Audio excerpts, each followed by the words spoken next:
So as we start talking today about graphing a rational function, I will acknowledge that they're not quite as easy to graph as a polynomial.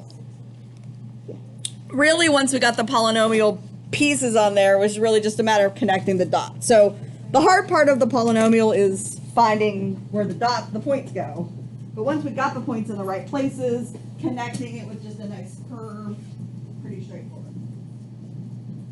A little bit more action on a rational function graph, a little bit more things to worry about. But it is built out of polynomials, so that even though there are individual pieces that aren't connected, those individual pieces are pretty smooth and curvy. There's no like pointy parts or jagged edges or sharp turns or anything. Everything is pretty much a nice smooth curve. It's just a matter of where those curves sit in relationship to the asymptotes, in relationship to holes, in relationship to the x and y axis. All right. Now, I apologize if I have this kind of not configured in a way that works for you, because you have to, in this case, you have to factor the numerator and the denominator, and it's super important that we keep the stuff that was from the numerator in the numerator and the stuff that was in the denominator in the denominator. If you kind of mix it up, then you're going to mix up things, like you're going to might confuse vertical asymptotes with x-intercepts and things like that. So if you need to give yourself, sorry if this is not enough space right next to it. I write really big, so this is a little squishy for me.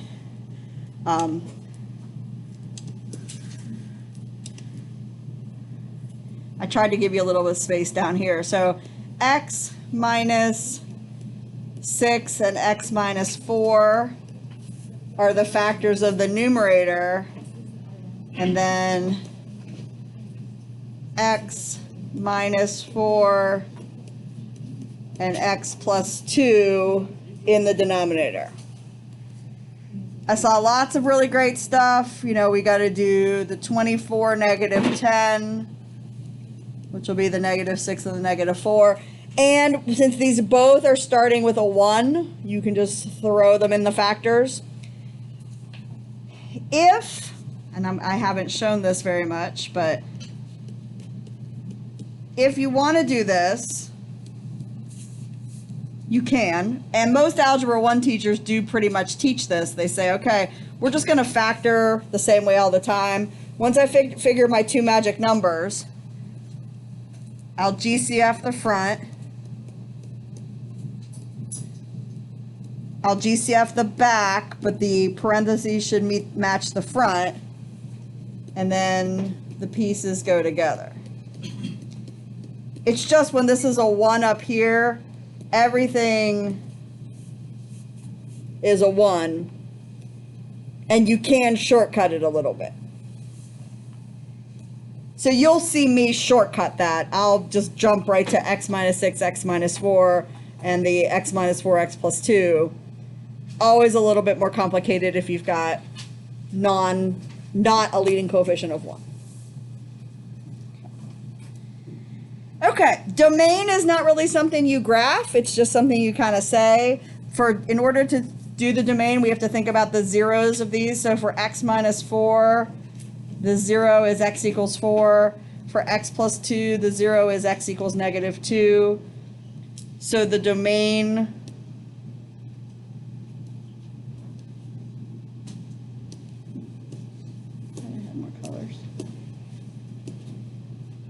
is negative infinity to negative 2, negative 2 to 4, 4 to infinity.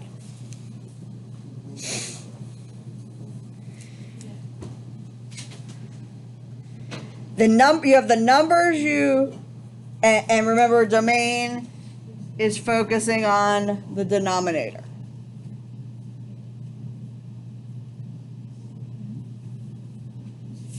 I would say 2 mistakes I saw. Number 1, looking at the numerator for the domain.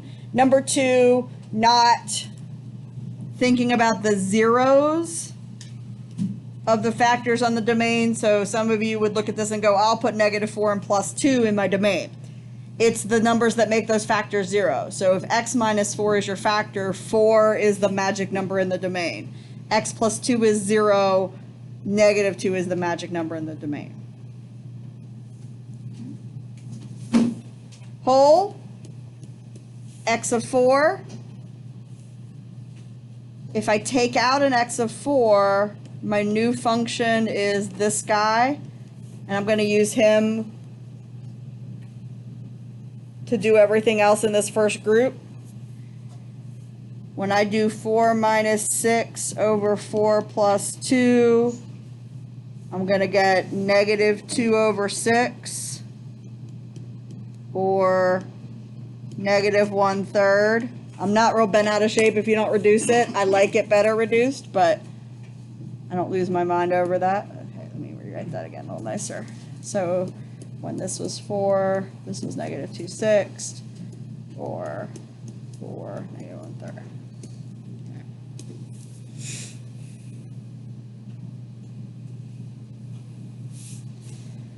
So he's gone.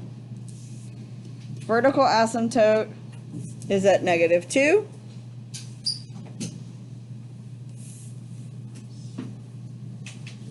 Because that's a denominator thing. X-intercept is at 6, 0. That's the numerator thing. And y-intercept, plug in x of 0. In this case, we'll get 0. We'll end up with -6 over 2 or -3.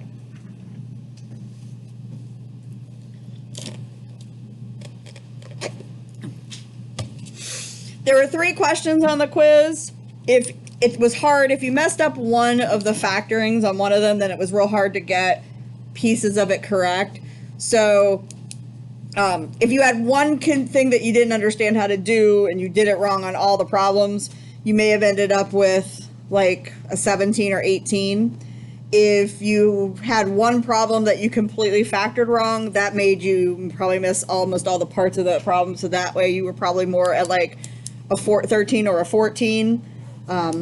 Quite a few of you got 21s, handful of 20s because you just made one little mistake somewhere. So I'm hoping with, as we talk about this one, you know, things that you're not clear about, you're starting to feel better. Okay. I'm going to put all that stuff on the graph right now. So how do things go on graphs? Well, x-intercepts and y-intercepts go on there exactly as you would expect. So an x-intercept is a point. 1, 2, 3, 4, 5, 6. So there's my x-intercept point. And here's my y-intercept point. And I'm not going to do anything to connect those yet, because I really need more, a little bit more stuff on there. But that's my x-intercept and my y-intercept on the graph.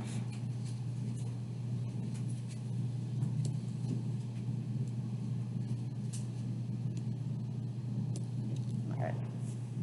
Oh, different colors. All right. Vertical asymptote is a dotted line.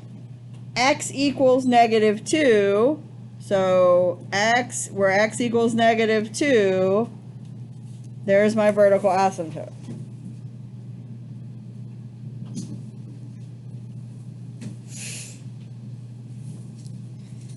And then this is the part that's going to be the shadiest. We're going to graph the whole 4, -1, -1/3. So if I go over 4 and then down just a little bit, I'm going to put an open circle, and that open circle is going to represent the whole.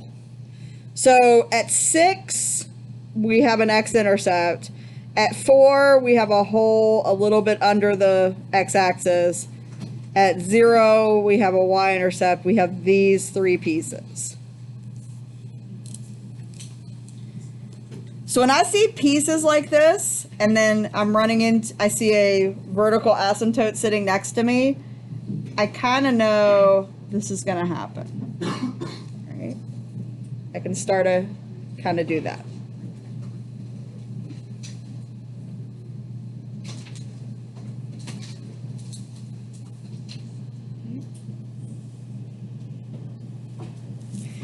There's going to be graphs on both pieces, on both sides of the horizontal, of the vertical asymptote. So the fact that I've got that red section kind of to the right of that dotted line, I'm going to need to figure out the section to the left of the dotted line. And I need to figure out exactly how these things level off.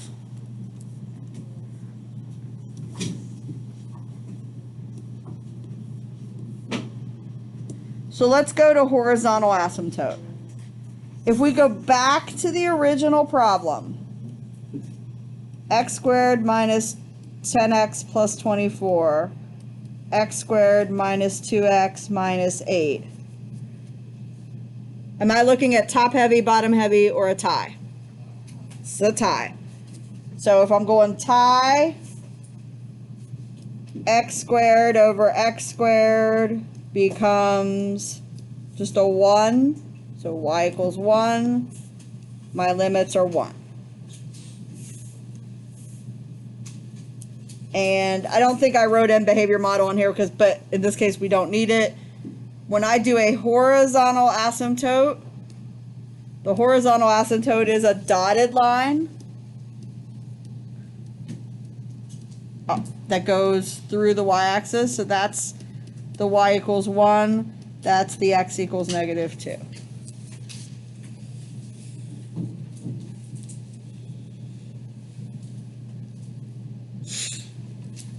And so I know this guy goes whoop, and he runs right next door to that, but that y equals 1 kind of acts like a ceiling. Yes? Should, say that again? Yeah. Sorry? I didn't do any extra points yet. Oh, I was just, I'm sorry, yeah, I put that on that side. Yeah, okay. Sorry. So this is, I apologize, a little messy here. Don't move. So that line is x equals negative 2, right? And that line is y equals 1. Okay. So here's a couple things I know. I know that this function doesn't touch the x-axis anywhere else. Otherwise, I would have figured out other x-intercepts. So I'm not going to be down here. Don't draw this. I'm not going to be down here anywhere because I'm not going to touch the x-axis anymore. So none of that makes any sense. I'm trying to figure out where the rest of this graph is. It only really makes sense for it to kind of be up here somewhere. Do we need to, can I repeat that? Do I need to say that again? Okay. It makes sense that the rest of the graph is going to be up in this section, because if it was down in this section, it would have to curve like this and it would hit the x-axis again, but I only have one place that I know of that it hits the x-axis, right? So if I can't touch the x-axis again, I can't be kind of in this little space of graph. I know I'm not going to be here, because if I were here, if I had some kind of thing going on here, we would not be looking at a function. We'd fail the vertical line test. So I can't be directly above what I've already graphed. And in this case, I can't be directly next to it because I can't do any more touching of the x-axis. So I got to stay away from the x-axis and stay away from being directly above my section I already graphed. So that means I'm going to go up here somewhere. So I'm just going to get another point up there to help me kind of make my curve. One more point is really good enough. I'm going to pick an x over on this side of the vertical asymptote. So maybe I look and see what happens at x equals negative 4. I can pick anything I want, but it's to help me graph this, I want something on the other side of the vertical asymptote. The other side of the vertical asymptote. So x equals -4, x equals -6, x equals -7. I always try to get a little bit, like, more than one space. So I usually don't go right next to the vertical asymptote. My vertical asymptote's at -2. I wouldn't pick a -3. I would go a little bit further. So -4 is a good pick. So my y would be -4 minus 6, -4 plus 2. I put that in my leftovers. So that's -10 over -2 or +5. So -4, positive 1, 2, 3, 4, 5. And really, from that point, I can kind of do just a little bit of that. We are sketching. It's not an exact picture. It's just a sketch. I know this curve's going to be up here. And I find myself one point to kind of verify it. So pick one x over here, found the y that went with it, and that helps me. I know what these functions do. I know how asymptotes affect them. They don't do weird, crazy, jumpy things. They go through the curves nice and smooth. And they curve towards asymptotes, so towards this vertical asymptote and towards this horizontal asymptote.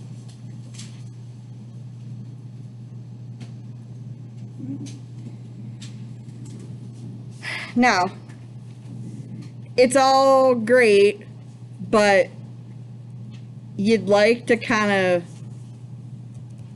see if you did it right. I mean, you want some verification.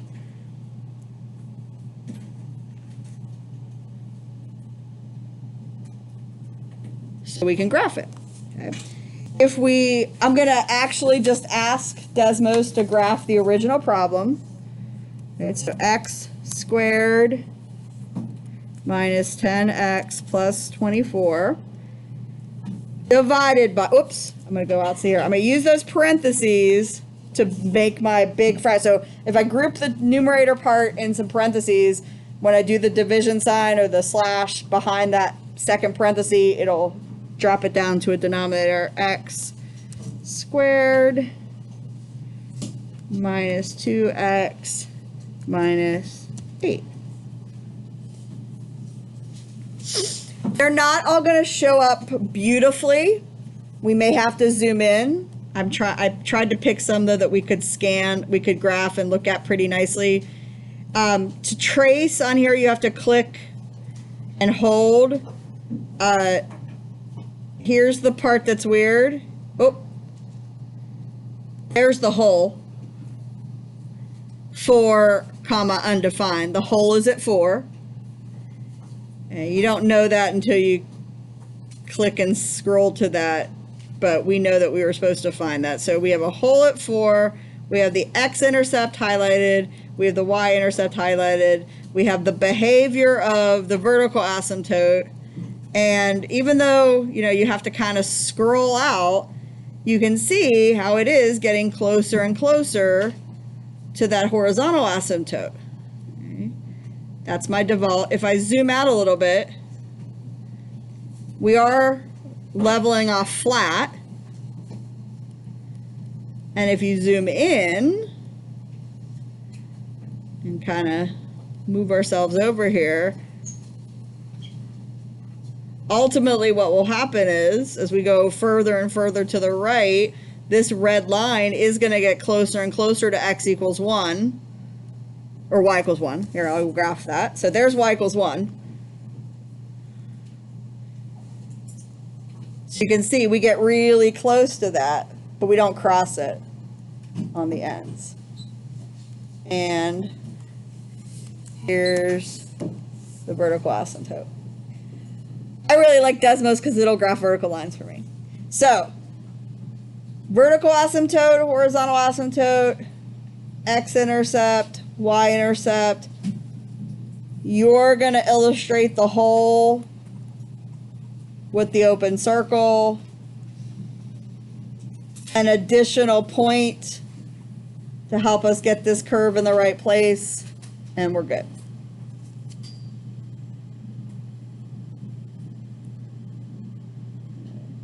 Doesn't really need to do anything. Okay.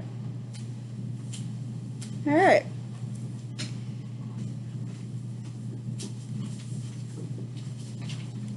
I don't expect you to type them into Desmos and draw that on your homework paper, because that's not useful in terms of learning how to do this. Okay. I would expect you, though, to use Desmos to help check what you're doing. You know, if you try a bunch of stuff and then you graph it on Desmos and it looks totally different than what you got, then you got to go back to your work and go, okay. Or if you do all the work and you get a graph and then you look at it in Desmos and go, oh, look, everything's right. You can feel good about that. The horizontal asymptote stuff is important for graphing. It's a little less important than this other stuff. It tends to kind of start to become apparent that we're going to come, once we get sort of these points in place and we start connecting, if we're going to level off or not.